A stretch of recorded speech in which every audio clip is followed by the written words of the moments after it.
I got some new clips with Brad Garlinghouse and David Schwartz. We're also going to take a look at some new information with Ripple and XRP. We got the news that Swift is going to do live tests with XRP and HBAR. We're going to cover a little bit of that too in this video. Some new information for CME about XRP and a ton of other XRP content. Let's go ahead and start with this first clip here. CEO Brad Garlinghouse and CTO David Schwartz discuss XRP's future goals. I was listening to your talk this morning, obviously, as we all were, and I'm curious to get both of your take on how mass adoption occurs. Obviously, I think one component is going to be making this stuff easier to use. I think the fact that Iggy Azalea followed me on Twitter this morning is a good sign for mass adoption. But what else is it going to take? Well, user experience is super, super critical.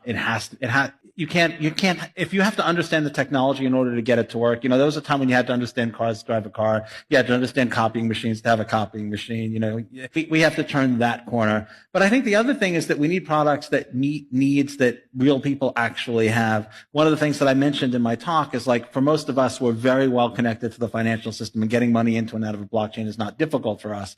But if you're someone who, doesn't have a whole bunch of money that you can just, send off and not be able to get to for a while, on-ramps and off-ramps are critical, interoperability, like all of those things. But really what it comes down to is just the user experience has to be great, and it has to solve a problem people actually have. It can't just be interesting. It's like, oh, it's really cool that it can do this thing, right? It has to solve a problem people actually have. Google and Apple are actively working